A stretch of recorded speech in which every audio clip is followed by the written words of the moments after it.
Assalamualaikum warahmatullahi wabarakatuh. Salam jumpa kembali dengan saya Pak Bahar di channel Jari Aljabar. Apa kabar Bapak dan Ibu guru, para orang tua siswa dan mahasiswa dimanapun berada? Semoga dalam keadaan baik dan sehat selalu. Amin. Jumpa kita kali ini tetap di dalam dunia pendidikan, yang insya Allah kali ini saya akan berbagi sebuah video yang ditayangkan oleh Metro TV, maksud saya oleh Metro TV pada sebuah acara Kick and Show yang dipandu oleh Andi Noya. Acara ini sedemikian rupa membuat kita yang menonton itu kembali punya semangat untuk terus belajar, dan belajar. Karena acara Andi Noya ini menampilkan seorang lansia yang telah berumur hampir 80 tahun. Ketika itu seorang ibu yang bernama Ibu Diana ini melanjutkan kembali kuliahnya di umur 65 tahun untuk meraih gelar S1. Kemudian dilanjutkan meraih gelar S2 dan S3-nya. Luar biasa. Inilah yang membuat para penonton itu menjadi semangat kembali untuk terus belajar dan belajar, karena Andi Noya menghadirkan sebuah contoh seorang lansia yang punya semangat untuk belajar. Luar biasa. Ketika itu seorang ibu yang bernama Ibu Diana ini tercatat sebagai mahasiswa tertua. Oleh karena itu beliau mendapat rekor muri, rekor sebagai mahasiswa tertua. Dan dilanjutkan rekor berikutnya. Jadi Ibu Diana ini mendapatkan 3 rekor muri sekaligus dalam masa beliau belajar. Luar biasa. Kita yang menonton pasti terkagum melihatnya dan terinspirasi, termotivasi untuk kita bisa terus juga belajar dan belajar kembali. Saya teringat ketika saya waktu itu berusia 50 tahun, juga diundang oleh Metro TV melalui acara Kick and Show, Kick and Show yang dipandu oleh Andi Noya ini. Ketika itu saya berumur 50 tahun. Keberhasilan saya juga disampaikan pada acara Kick and Show ini. Salah satunya adalah juga saya menerima rekor muri, menerima rekor muri kategori penemuan. Alhamdulillah setelah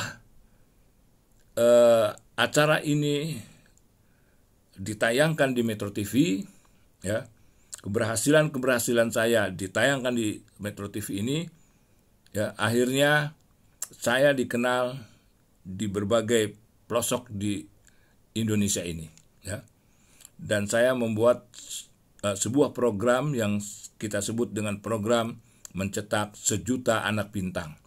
Alhamdulillah sekarang sudah berhasil di berbagai daerah dari mulai Aceh sampai Papua. Kita sudah banyak mencetak anak-anak bintang melalui program belajar matematika dengan metode Jari Aljabar yang lebih mudah, cepat, cerdas, dan menyenangkan. Alhamdulillah. Baik, tidak panjang lebar, kita saksikan saja bagaimana Ibu Diana ya bisa meraih gelarnya S1, S2, dan S3-nya dalam usia lansia. Mudah-mudahan video ini membuat kita ya terinspirasi, termotivasi, dan punya semangat untuk terus belajar dan belajar kembali. Insya Allah ya bermanfaat bagi kita semuanya. Silakan saksikan tayangan video dari acara Geek and Show. Terima kasih. Wassalamualaikum warahmatullahi wabarakatuh.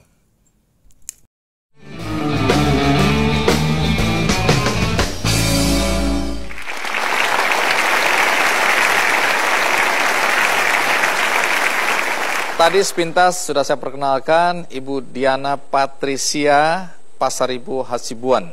Ibu Diana dalam usianya menjelang 80 tahun itu tercatat sebagai pemegang rekor muri 3 rekor. Ya Bu ya.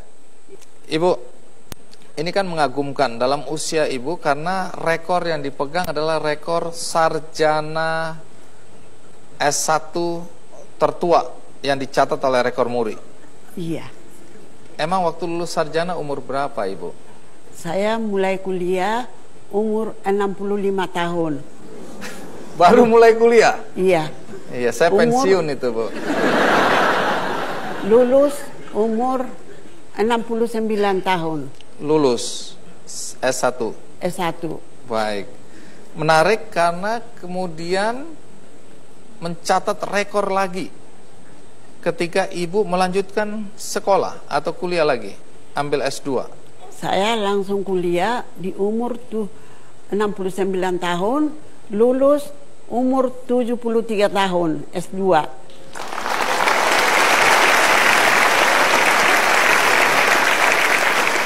Rekor yang terakhir, itu rekor untuk apa? Saya lanjutkan kuliah untuk S3. Jadi Ibu lulus S3 umur berapa? Umur 77 tahun.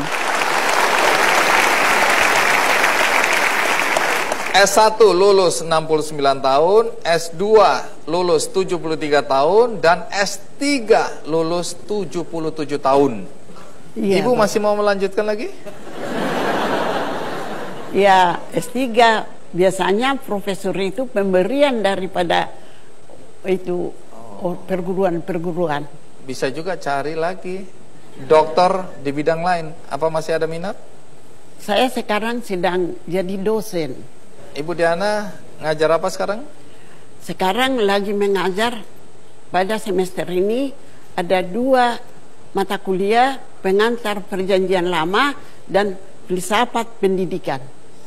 Jadi waktu Ibu Diana dalam usia 65 tahun mau kuliah, bagaimana reaksi suami dan anak-anak? Saya tidak kasih tahu suami saya.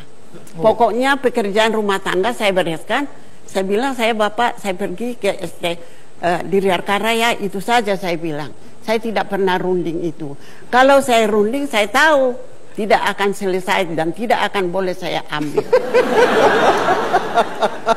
Iya, kadang-kadang istri perlu berbohong pada suami ya. Tapi bohongnya kan positif ya Ibu ya? Iya Bapak. Iya.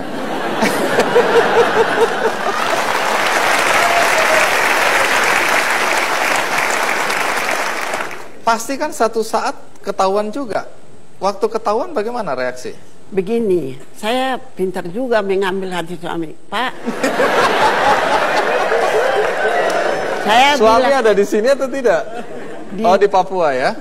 Saya bilang, tolong antar saya Pak. Kemana? Ke Riarkara. Ada apa di situ? Ya kan saya sekarang belajar, saya bilang. Diantar saya. Pakai mobil. Dan kalau macet dengan mobil, saya diantar pakai motor. Dan pada suatu ketika waktu saya naik Metro Mini, suami saya bilang begini, kalau kau naik dengan kendaraan umum, tunjukkan kartu mahasiswamu.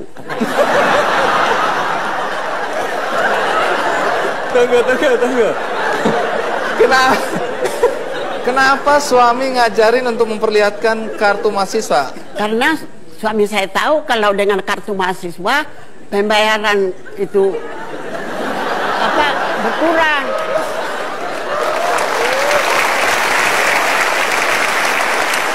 Oh iya, kalau tunjuk mahasiswa jadi murah ongkos busnya. Ibu akhirnya lakukan saya tunjukkan. Lalu kondektur lihat muka saya, dia mencengut. Saya kasih 500, seharusnya 1.000. Terus reaksi kondektur gimana? Waktu saya turun di Kuitang, dia bilang apa? Hati-hati ya, Dek.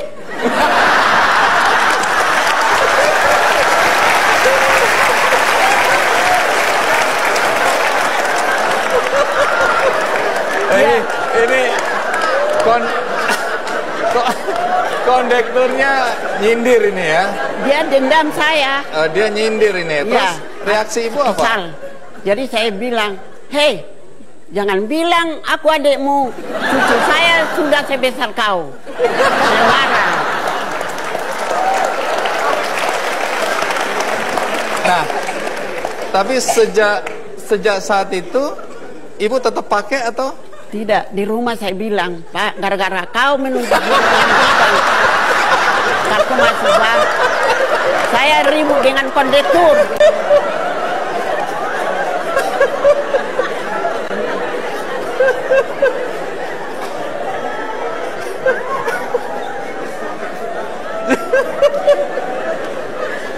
Kita akan kasihan kondektur uang 1.000, masa kita mesti hitung sama naik bis umum, saya bilang. Tunggu Bu, saya nggak dengar dengan baik tadi. Sampai di rumah ibu ngomong apa ke suami? Gara-gara kau suruh tunjukkan kartu mahasiswa, saya ribut dengan kondektur.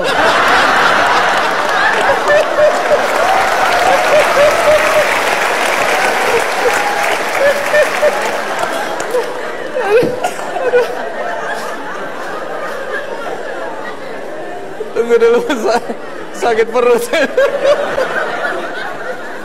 Jadi sejak hari itu ibu nggak pakai lagi lah ya? Tidak Pak, saya malu. Karena selama jalan saya melotot saja kondektur itu sama saya. Dia lihat kartu mahasiswa, dia lihat ibu, dia bilang, Iya. bingung lah dia ya. Seolah-olah bohong. Gara-gara uang. Iya, iya. Aduh. Waktu masuk kuliah pertama kali kan teman-teman Ibu Diana kan seumur cucu atau seumur anak Iya, begitu. seumur Reaksi cucu. mereka melihat ada mahasiswa Seolah-olah saya itu untuk apa di tengah-tengah itu di pekarangan di Diantara. Jadi masuklah ke dalam. Waktu sesudah beberapa hari ada yang bilang mahasiswa dari belakang saya, uban ibu bertambah banyak.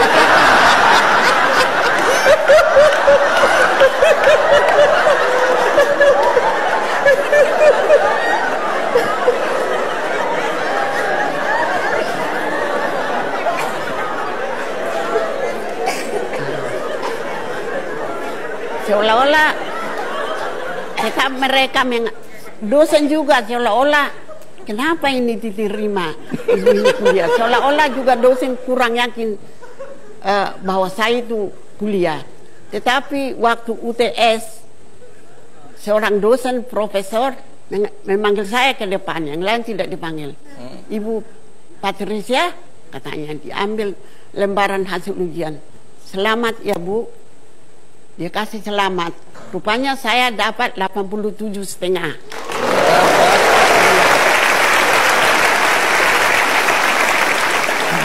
Nah, sesudah itu baru teman mahasiswa diam.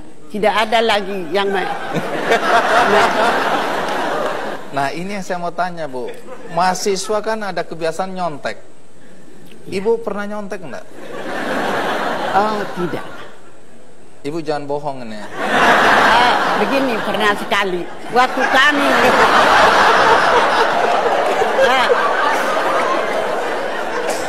sudah mau waktu itu hari ujian, sudah dibagi kursi di Katolik sangat sering. Saya bilang, teman, sebelum dosen belum datang dan belum membagikan soal ujian. Iya. Lalu saya bilang teman di kanan saya, boleh enggak kita buka buku sebelum? Terus dia jawab saya, tentu aja karena saya sudah tua. Kita kan harus jujur Ibu. Padahal saya tidak menyontek, tidak apa waktu itu, hanya saya bilang, boleh tidak buka buku sebelum ujian? Kita kan harus jujur Ibu. Jadi, tapi kata jujur itu selalu, oh ya jujur. Berteriang di hati saya, kata jujur itu adalah kata-kata yang indah. Itu saja.